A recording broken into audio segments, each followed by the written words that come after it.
Something strange happened in Jamaica over 100 years ago. A man received a package, just a bundle of printed papers. But those papers held ideas so powerful, they would change the face of Jamaican religion forever.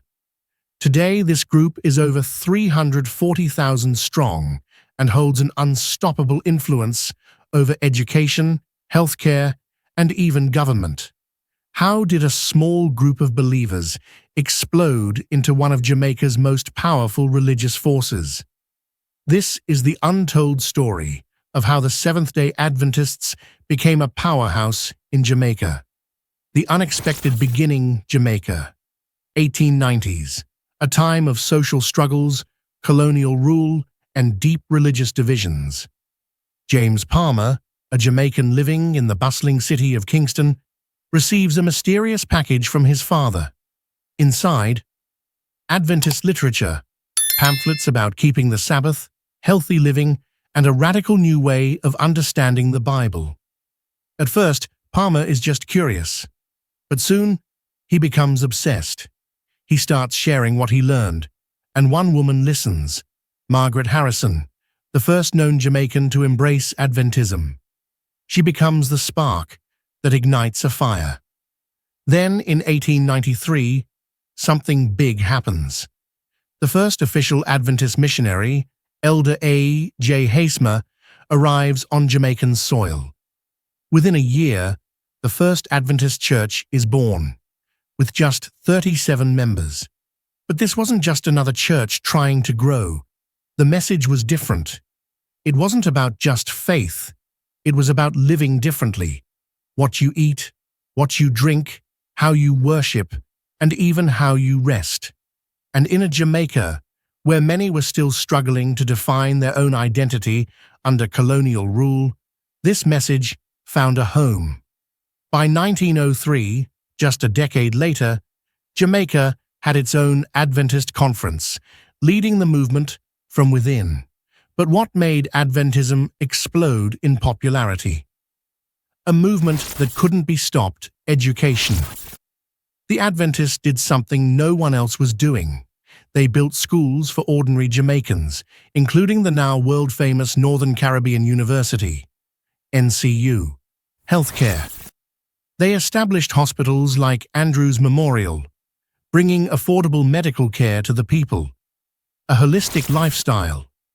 Unlike traditional churches, Adventists preached about food, health, and daily living. Their teachings on vegetarian diets, alcohol avoidance, and natural remedies struck a deep chord. Missionary expansion. From tiny villages to major towns, Adventist preachers traveled Jamaica, holding tent meetings and crusades that pulled in massive crowds. Indigenous leadership. By the 1960s, Jamaicans were leading the movement, making the church truly their own. The result? The Adventists didn't just survive in Jamaica, they thrived. The rise of Adventism wasn't just about numbers, it was about impact. They weren't just converting people, they were transforming entire communities. Their health message became legendary, with many Jamaicans turning to natural remedies and plant-based diets long before it became a global trend. Schools built by Adventists offered education to thousands who might otherwise have been left behind. And their publishing houses churned out literature that reached every corner of the island. The power and reach of Adventism in Jamaica. Fast forward to today, and the numbers are jaw-dropping. Over 340,000 members, more than 730 churches, the largest Christian school network in Jamaica, with 8 major high schools, a dominant presence in all sectors of the country, including the island's Governor-General. And let's talk about the youth movement, because this is where the Adventists are truly unstoppable. Pathfinder clubs, Jamaica's version of the Scouts, but with an Adventist twist, have over 9,000 active members. These clubs don't just teach children survival skills, they train future leaders, reinforcing faith discipline, and community service. Adventism's influence even extends beyond Jamaica, with Jamaican missionaries now spreading the message across the Caribbean and beyond. The impact isn't just local, it's global. Challenges, controversies, and the future. But the Adventists' rise to power hasn't been without struggle. One of the biggest battles? Sabbath observance. For years, Adventists have faced workplace discrimination for refusing to work on Saturdays.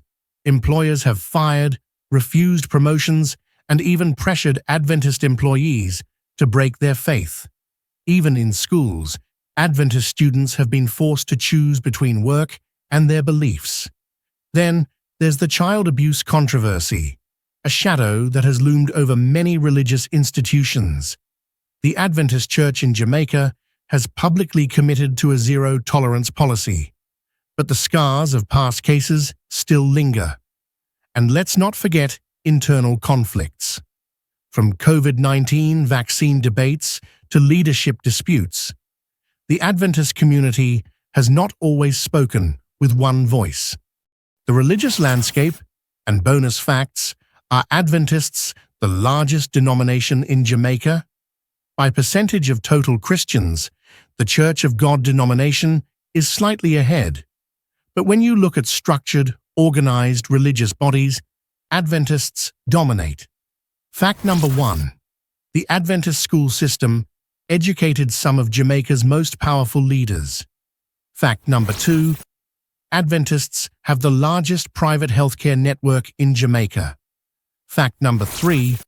Northern Caribbean University, NCU, was among the first Caribbean universities to offer online learning. Fact number 4. Many top gospel artists in Jamaica started their careers in Adventist churches. So, what's next for the Seventh-day Adventists in Jamaica?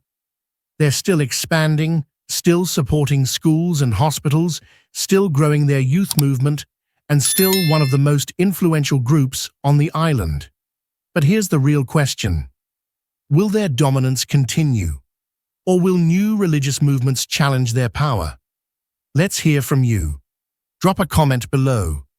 Do you think Adventists are Jamaica's most powerful denomination?